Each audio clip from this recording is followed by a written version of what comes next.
So I'm seeing a lot of this stuff, like the divorce lawyer thing. 50% of marriages end in divorce because people don't select well. Whoever said that, like, we're picking wrong, how can you pick who's going to be great year 20 when you have a mental breakdown? There are people, if you pick them, and if you're one of those people and you're not in a place to be in a relationship, I'm just going to be in a relationship and then be in a codependent relationship. Okay, so this is bullshit. This is just straight up bullshit. This is what people say when they don't know what to say. It's like, be yourself. It's you picked wrong. Because people don't know, they don't know how. Like, well, couldn't anybody, like, especially if you're like a third party here, couldn't anybody see she's like a drug addicted, Wiccan witch, couldn't people just, see this from the jump? No, you couldn't. No, you can't. You know why? Because I think a lot of people think that only like 20% of guys get married, or they're only attractive enough to work it up enough to get married. No, guys in the 80th percentile actually do still get married.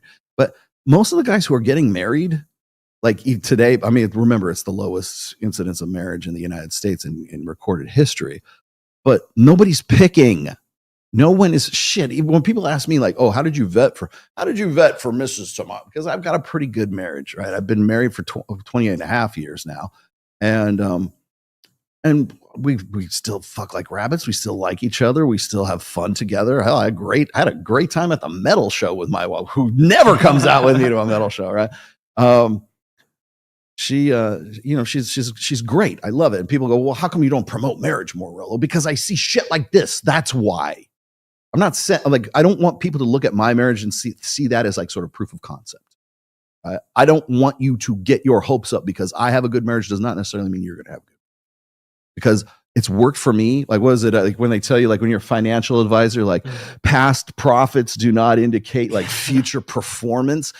Take that and put marriage in there instead of money in there. Okay. That's what I'm talking about. So I know it's confusing. I know it confuses a lot of guys. It certainly confuses the religious set too. Well, how come Rollo's not like really pro-marriage? I am pro-marriage. I'm pro-marriage the way we used to do it. As an institution, I think it's fantastic. As I keep telling you guys, we're better together than we are apart. We're innate, natural, evolved complements, men and women. Okay, got it? Thank you. Okay, let's move on a little bit. The way we do it now is fucked up. It's just like our education system. Should we go to college and get degrees, Rollo? Yes, you should. You should be a well-educated person who can speak on great many topics. If you have to go to college to do that, awesome. I think you should. I think college is a fucking great idea. But I hate the way we do it now. I think it's fucked up. I think we have diploma mills. I think it's far too expensive. I think a good education is its own reward. But the way we do education right now is pretty fucked up. Maybe that's going to change because we're going to get like DEI and we're going to get, intersectional liberal feminists, transism out of the colleges. Maybe that's going to, who knows? Probably not. I don't have too much optimism in that department. But is education a good concept? Is it good to be an educated? If you're an intelligent person, it behooves you to educate yourself and use your natural brain power and your IQ, right? How can you develop that? Well, you can either go to school or you can have a natural curiosity or whatever it is, right? To be an educated person is a good fucking thing. My dad was like, "What are you trying to be a smart ass?" It's better than a dumbass. That was the worst beating I ever got in my life. What, you want me to be a dumbass? Pow. Yes, trade schools, good. I agree. Learn a trade, fine, but be able to speak knowledgeably on a great many topics. Okay, there's nothing wrong with being a Renaissance man. There's nothing wrong with. In fact, hell, we can barely avoid it these days. I always, people give me that, was it a jack of all trades, master of none? Fuck you. No, jack of many trades, master of a few. Because I took it upon myself to learn the ones that I really, really liked, and the other ones I know enough about that I could talk about. Right? There's nothing wrong with that. There's nothing wrong with being a well-rounded, educated person. I just don't understand this mentality about like, oh, we don't go to college. Well, it's the same thing with like marriage. Yeah, okay, I get it. But when people ask me like, "Oh, Rollo, how did you vet for Miss?" Like I had some, You know what? Let's see if she checks off all these things here. Let's see. Hot ass. Oh, God. Likes dogs. Yeah. Okay. Comes from. I didn't have a fucking list. You don't have one either. You know what your list is? Will she suck my? That's what your list is. Your list is she's spreading her legs for me. That's what your list is. And from there, maybe there's some added value added to that. Awesome. But nobody's going, I'm going to pick her. Most men aren't. Okay, let's look at this statistically. What is the average age of first marriage for women? 30. What's the average age of first marriage for men? 32. And this is in the United States. It's actually older in Western Europe. Do you, honest to God, think that the average 32-year-old guy is going, I wonder if she'd be a good mother for my children. I wonder if no. They just are happy that their fucking ship came in and that fucking mid-7 will suck their. That's what that was the only criteria. Women, I've seen so many TikTok videos. I've seen so many, hell, even women at this fucking table have said, men don't vet. They're just like, when they're ready to settle down, the woman that's like next to them, that is, the most immediate one to their right, is who's going to be the wife. And it's true, because most guys don't have sexual selectivity, and they never in their entire lifetimes will ever enjoy sexual selectivity. You know who does? The top 4.5%, maybe top 10. Okay. I'm going to open it up a little bit, give you a little bit more leeway, right? Let's just give you a little more leeway and say the top 10% of guys are the dudes that have enough selectivity to be able to pick a girl that they want to marry. And if you have that kind of selectivity, are you interested in picking one fucking girl? No, you're not. Like, I know that, like, I talked to like Justin Waller. I know Justin Waller has, for all intents and purposes, a baby mama who may as well be his wife. I love her like my wife and his wife are really good friends, right? Fantastic woman, right? But he's still Justin Waller. He still has sexual selectivity. Same thing with Mike. Mike can be with one girl, or he could be with many girls, or he'll be with one girl and then has, the girl brings, like, his old girlfriend would bring side pieces in for him. Right. Same thing with Myron. Myron's got one girl, but I'm sure that if there was someone else that he wanted to get with, he could get with him, because he has that sexual selectivity. Fresh certainly has sexual selectivity, and they're getting it a little bit younger than most. But like, you look at Mike's 47 now, and no, he's 46. Sorry, don't mean to age. He's 46 right now. I'm going to be 57 soon, which means he'll be 57 this year. Justin Waller, what's he, 36, 37, something like that. Sterling Cooper, good example. Sterling can settle down if he wants to, but why would he? Do you think he's going, I got this laundry list of prerequisites that I need a girl to. He could do that. He could.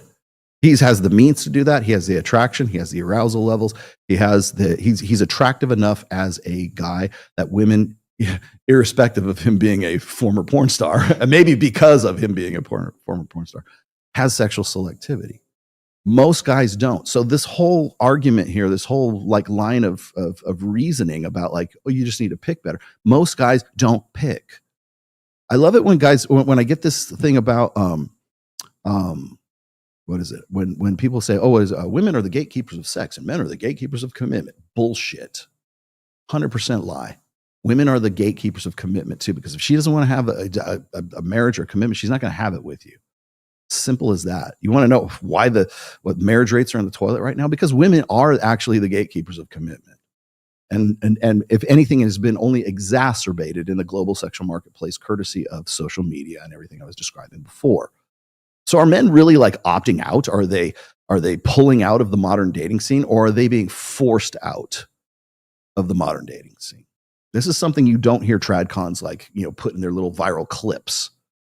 Oh, they're just choosing wrong. No, they're not choosing wrong. If the average guy had the sexual selectivity that a guy like Justin Waller or any of these other people, they hit 35, 36, they hit in their prime and their stride, and they're suddenly having even just like a hint of sexual selectivity, like would they be getting married? Probably not, because it's a downside risk for them. But let's just say they're religious and they want to get married. Okay. Are they going to go, I've got all this list of criteria. It sounds good. It sounds like the right thing. It sounds right advice. They got to pick the right one. You didn't pick anybody. She picked you, or you just happened to be there. It happened to be you're in the right place at the right fucking time. And as I said before, most guys are in such a state of sexual deficit and unselection, no sexual selectivity, that they're happy that the chick that's sucking their said, yes, I'll marry you. And she's a mid who's 30, who's been ran through, right? Or maybe she's not. Maybe she's a nice, good, wholesome wallflower from the Amish Dutch country in Pennsylvania. It wouldn't make any difference because you're still not picking. It was what was available to you at the time. So I'm sick of that whole line of reasoning. Red flags for sure. And there are red flags. There's some basics. Without any, I mean, of course. The only red flag most guys are going to pick up on is drug addiction and abuse, and maybe like sexual assault in her past, or perhaps she's frigid. You know, she used to be such a slut in college. I used to be so wild. I mean, to suggest that like, oh yeah, you just throw a dart and whoever you get, you're going to water that seed and it'll all work out. That's crazy. No one would say that. I like that, but that's exactly what guys do. They take what's available to them at the time, especially when we look at the statistics and we say, well, men at 32 years old, you're 32 years old. Average age of first marriage, 32 years old. In 32 years, and you still haven't married anybody at that point. Like, remember, like back in like 1923, back in 1883. Is that the one that was before? 1873, 1883. 1883, right? You're looking at. Do you think those guys are like, I'm going to be selective about it? No, they're worried about getting dysentery on the fucking Oregon Trail. That's what they're doing. You know, it's ludicrous. I think it has to be like it's who you pick, so pick careful, or it's, well, whatever you cultivate is going to turn into the thing that you're going to. No, you're not going to turn a watermelon seed into a pumpkin. But I think you do have to say to yourself, look, there's parts of this that I can do something. It's too easy to say, well, that's just how things are. No, it's easier to say you picked wrong when you're going like this. By the way, is it Carl Lentz? This guy was a pastor at Hillsong United, and the dude was like Joe Rogan. got all up on him back in the day, like prior to his. He had an affair, probably multiple affairs. Dude was jacked, man. I mean, I don't know if he is now, but like he used to be pretty like, you know, he was like male model and like walking around with no shirt on and like what are the lines that they call the fuck me lines? The fuck me lines. That's what Rogan was saying. He's got fuck me lines, right? There's no way this guy's religious because he's walking around with fuck me lines. But you know, so clearly he's fucking around, right? And Rogan was right and was fucking around. And apparently has put his life and his wife and marriage back together again. Oh, bravo. Okay. But you still, you know, I love it when people like say, well, we need to rebuild the trust. No, you need to rebuild the desire. That's what you need to rebuild. She has to want to fuck you. But the only reason a guy like that goes and cheats on like his wife's not bad looking. She wasn't, I don't know if she is now, but she wasn't a bad looking woman. Yeah, she just don't want to fuck you. So what do? You get fuck me lines and you walk around on the beach tan and like wait for all the good Christian girls to come by and give you a little attention. But I think the idea, I think I'm done. The idea of picking, it comes back to this presumption that guys have sexual selection. Like the average dude could select. The average guy, the average 80%er, right? The invisible guys, they can select. Men have the power, right? They of course no, they don't. Especially not in a global sexual marketplace when they're fighting against the imagery or the ideal of Chad, okay, or something that the approximation of Chad, okay.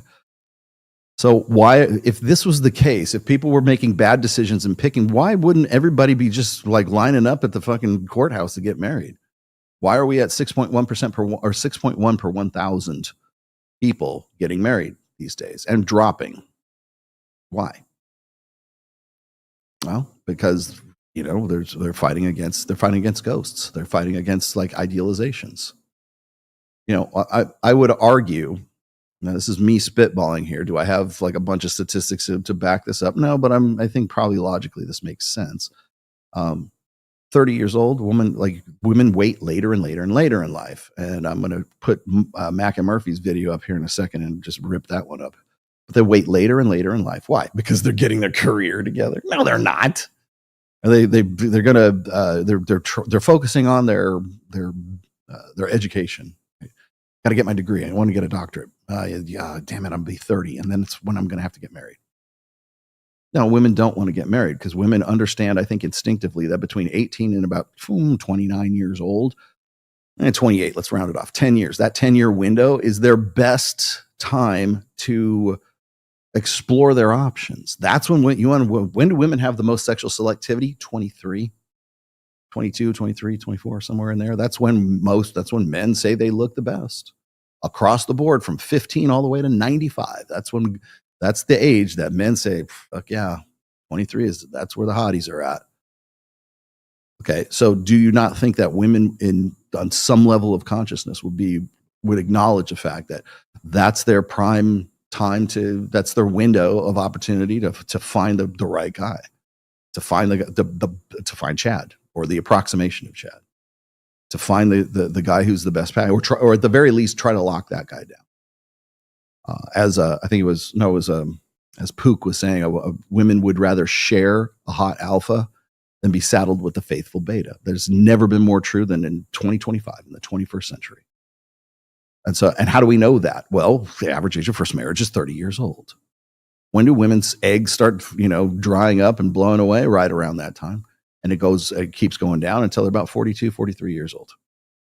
Does that mean you're doomed, ladies? I'm not saying you're doomed. There's fertility clinics everywhere, right? But that's, fertility starts to drop off at that point. This is a statistical, biological fucking reality. Men have way more time. We can impregnate women into our 60s. Hell, what is it? Was it Keith Richards who just? No. It was Robert De Niro. 83, fathered a kid, which is I think it's the most fucked up thing to do. Okay, I'm not just my opinion, but a pretty fucked up thing to do. But can still do it biologically. it's still a possibility, right? As long as she's hot and ready to go. Elon Musk. How old is Elon? Elon's my age, isn't he? Oh, 52. 52. Yeah. Just saying. Uncle Elon. 53. Your boys have a lot of cousins. I'm just saying. Or a lot of half breeds, right? Half Elons. Yeah. Exactly. So when where did he go on here? So when we're looking at how marriage is like this big deal, I'm going to bring up Mac in here in just a second. But when we're looking at marriage as sort of this big, do I like talking shit about marriage? People go, "Oh yeah, you do." No, I wish I didn't. I wish I didn't have to do this shit. But it's like this. It keeps coming up so consistently. And when you look at like female nature, and you look at this sort of understanding of like women's fertility windows, like when women say, "Oh yeah, my biological clock is ticking. I better get married. I'm 30 some odd years old, and my mom wants to be a grandmother," right? No, your prime fertility window is 23. That's when you should have started having children. It was much earlier. And we keep having children later and later, or women keep having children later and later in life. And again, I don't want, like, people want to we'll find like ways to sort of excuse this. Like there's social conventions that are already pre-installed, so that when women get to a certain age, they can either say, well, it's narcissistic men. It's men are afraid of strong women. Men are infantile. And if they're 33 years old, or if they're 35 years old and they're dating a 22-year-old, then that's age inappropriate. Who said that was age inappropriate? Not me. Aristotle said the best time to marry is for a man is 38 and the girl is 18. You take that up with Aristotle, man.